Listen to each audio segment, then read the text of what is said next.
Welcome back, guys, to our YouTube channel.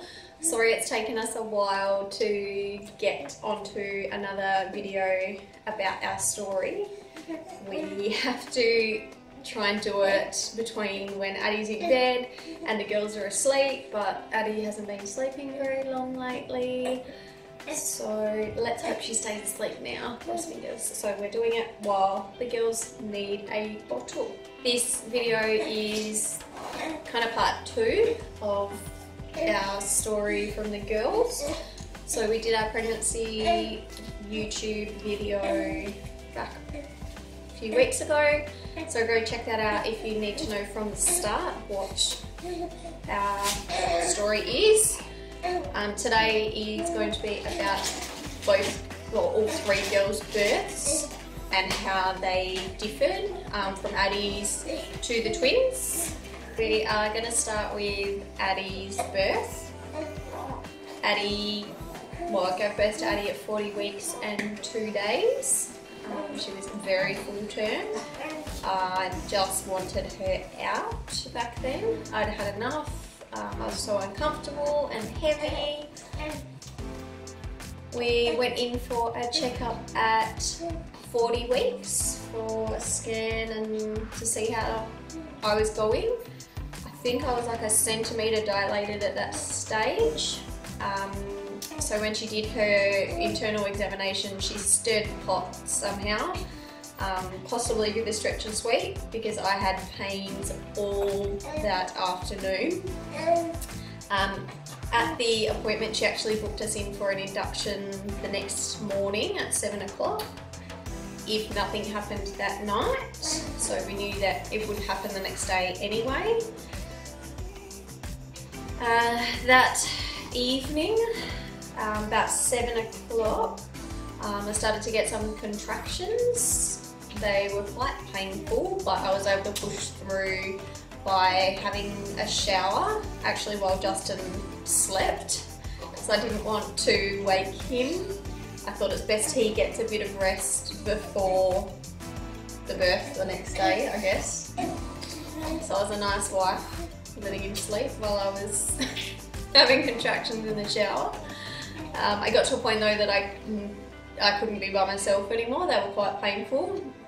So woke him up, hopped in the bath, and we rang the hospital. And they said to call back when they were a certain time apart. I don't remember what that is now. Yeah. So long ago now. But that wasn't very long No. before that was the case. No. So it happened quite fast. Hello. But yes, so I went into labour naturally that night. We went to the hospital when they got to the time between them that the nurses wanted. It was painful and I wasn't really progressing once they hooked me up and was monitoring Addie. These girls are going to be a distraction. But a cute distraction, aren't you? Yes, so they were checking Addie. I was in so much pain. I needed something. They gave me morphine. Found out I'm very sensitive to morphine. I couldn't stop throwing up. Then they gave me a mixture of 3 or 4 other drugs to combat the throwing up and as well to get some pain relief into me, and that really didn't work until the last one, which I don't remember what it was. But it was horrible having contractions and throwing up at the same time. So I asked for an epidural and that was the best thing ever.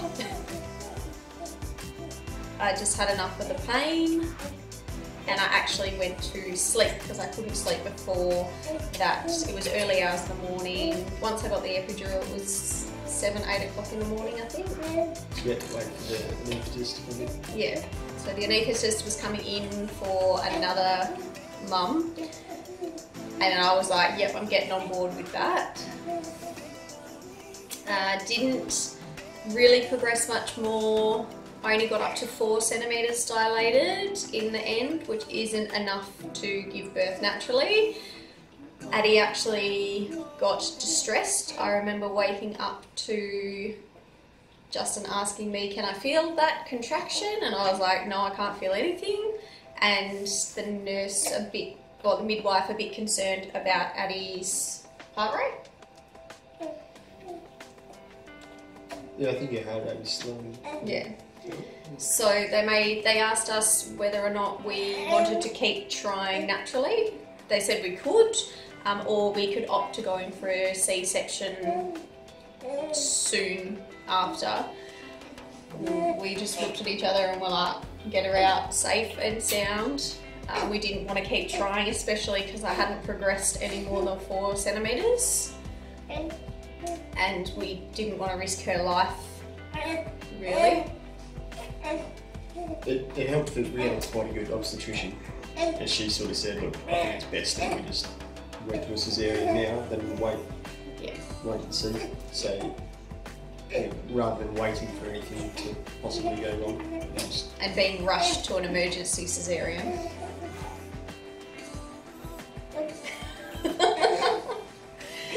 We thought it's best to just go and get it done now. The epidural was amazing. I didn't feel anything throughout the whole birth. It was actually a good birth, I guess, compared to the twins. Addie didn't cry when she came out. I remember being quite panicked because I was expecting this baby to come out and cry and know that she's okay, but she didn't. She had to be near puffed for a little while. It wasn't too long, Justin said. Yeah, it was only maybe a minute. But then she was okay. Justin cut the cord, and the first thing I remember saying when I saw her was, why is her nose squished? Her nose was squished. I was just concerned about this nose, so the paediatrician actually took her back to the table and started like realigning her nose because it was squished. After that, we... Just trying to be like your daddy. After that, we found out obviously she was stuck in my pelvis, hence why her nose was squished. So we didn't know if I could actually give birth naturally again after that. But she did come out healthy and safe and sound. So the paediatrician we had when she was born, he did this really cool little Jedi robe wrap up on Addie. And so I got to give her a cuddle for, well, it's probably half an hour before Grecian sort of came round. After she sort of dozed off after the surgery and knackered. So I got to have a good little cuddle with the little Padawan before she woke up, which was nice. And the paediatrician was so calm. I've never met anyone as calm as he was. Which was great for our nerves, because he just took everything in his stride. Hello, she's fine, let's do this and do this. And really calming to him. It was very odd, just but in control of it. Yeah, good at the same time. It was nothing compared to the twins. It seemed such a breeze, even though it was a cesarean. With the twins, we had a scan that day to check how they were going and if Riley was being active, because she'd been a bit quiet that weekend. She was on the scan for like ages, and she said today's the day. Riley wasn't being very active at all. She was just kind of just there, I suppose. When she said that today was the day, we kind of both knew it anyway, that it was coming. We had a gut feeling that it was going to be the day. We were taken upstairs to one of the birth suites, and I was hooked up to a magnesium drip which protects their brains. It was horrible. The first, I don't even know how long it was, the biggest dose of magnesium was gross. You could taste it. It made me so hot and nauseous. But once that was through my system, I felt okay after. And I was put on constant monitoring. So I had one of the student midwives, I think it was, holding the Dopplers on both girls. Couldn't get them to sit right, so she had to sit there for, what, 3 hours or something? Holding them sensor on my tummy. And every time the girls moved, she'd have to realign it and find it. And at one point she couldn't find one of their heartbeats, so she had to get someone else in to find it, and luckily they did. Once the drip was done, I was taken into the anaesthetic room, so we were near the theatre. It was all very surreal at the time.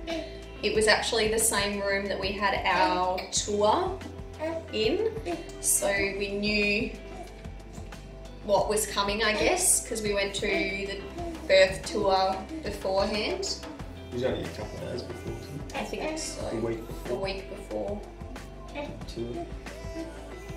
Sitting in that room, we just had to wait. It felt like we were waiting like an eternity. And in the operating theatre, there was actually another baby being born at the same time that I was waiting for my anaesthetic to work. And that was horrible for me to hear, because I knew our girls wouldn't be that loud and may not even come out alive.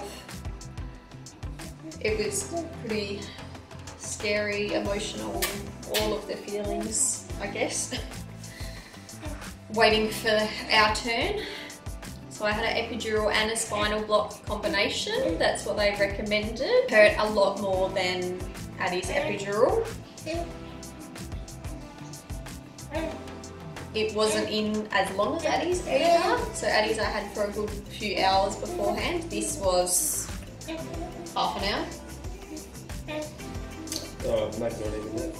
Before. Maybe 20 minutes before surgery. So they make sure it works, obviously. So they kept checking it and things like that. They obviously hadn't settled in the same. No. So with Addie, I couldn't feel anything. With the girls, I could feel movements and tugging and things like that. We were taken into the operating theatre, and there was at least 25 people in the room. It was pretty overwhelming seeing that amount of people, some for me, some for the girls. Each they had a team from NICU, watching to make sure that they were okay, with their 2 giraffe beds ready to go with everything on them that they needed. So I think they had a consultant, a registrar, two like off-site nurses, and then 2 consultants with the paediatrician. And then like so there was 6 in each team, we think. So 2 doctors, 2 dedicated nurses, and then 2 nurses who were just running around grabbing them things for each team. That was just for the girls, and then I had my own team as well in case anything was to happen. Plus the anaesthetists. Yeah, it was full house. it was full. They allow you to play music in there. We weren't that prepared with a playlist or anything, so I just asked them to put the radio on. I couldn't hear it at all because there was that many people in the room. I asked if the music was on, and they're like, yeah, it's on, but couldn't hear anything.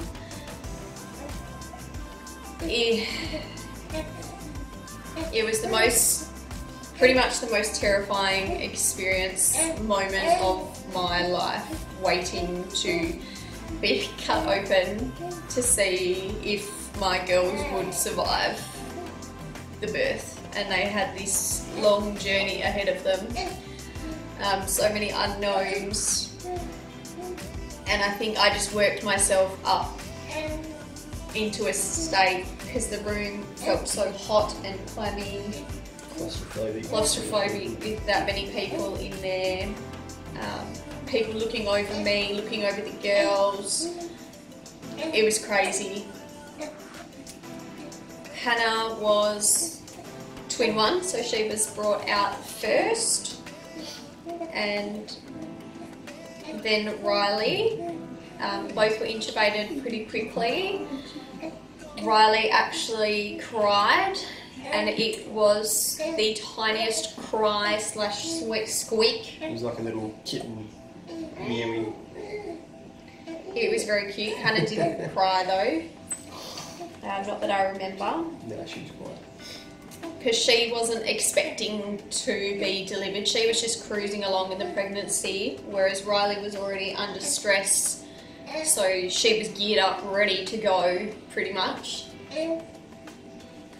While we were waiting in the scan for the ultrasound, we were probably sitting there for 10 or 15 minutes at least, while the obstetrician was just monitoring Riley. Riley's cord flow was fully reversed at the time, which sort of explained why she was so quiet. And Riley, so Hannah was busy kicking around next to her, quite happy.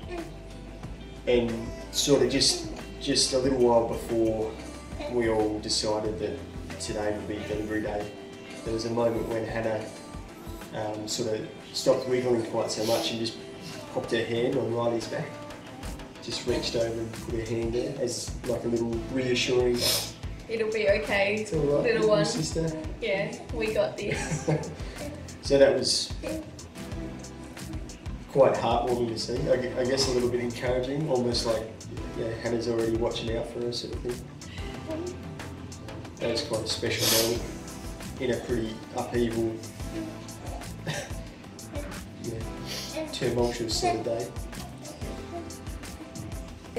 Girls had delayed cord clamping.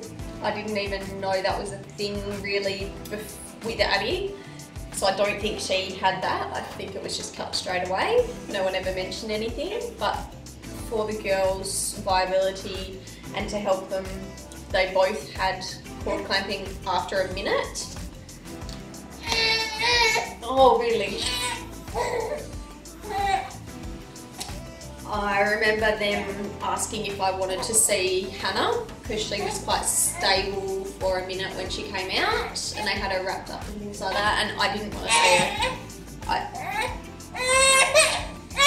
She's upset now. She doesn't like the sound of that. You want that? I couldn't do it. I didn't want to see her. I didn't want to see how little they were. I think I was more in shock, really. I wasn't comfortable at all during the cesarean, because I could feel pretty much everything that was happening. It didn't hurt, it was just very uncomfortable to have someone tugging and pulling and moving things, whereas Addie, I didn't experience that because I was completely numb. So I thought I'd be all good, but I wasn't.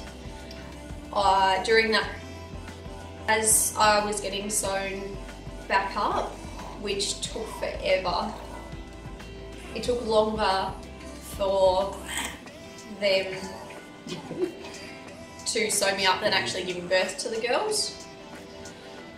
I had a panic attack after everything that had been happened with what was going on in the room. I was put back on, well, I was put on oxygen, and the nurse had to wipe me down with a cold flannel and things like that. Justin had the opportunity to go down to NICU with the girls, but I needed him with me when I was feeling the way I was. I didn't want him to leave me there in a room full of people I didn't know while I was cut open pretty much, while they were trying to put me back together. It was a pretty vulnerable Yeah, few moments for you. definitely.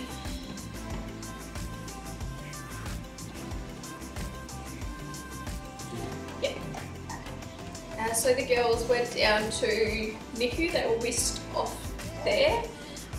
On the way down, Riley actually pulled out her intubation tube She thought she'd give CPAP a go straight away, this tiny 515 gram baby with this CPAP on her. She lasted a little while.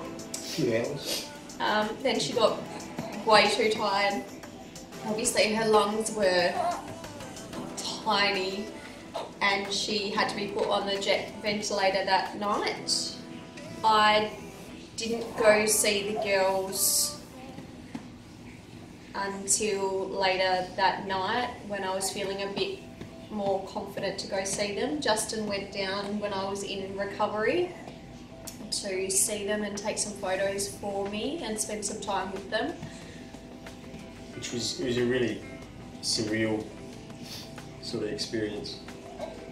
You sort of just wander in there on your own and don't really know where to go or where your girls are or anything. And it's a whole new world, pretty much. Really strange. You feel really lost going in there. You don't really know what to expect. Like I saw them. I saw the twins a little bit when we were in theatre. But yeah, it was really, really strange going in there. So there was a couple of nurses, some of the head nurses, sort of grabbed me and said, "Oh, come over here. We'll show you. We'll come and see Hannah first." I think because Hannah was the less.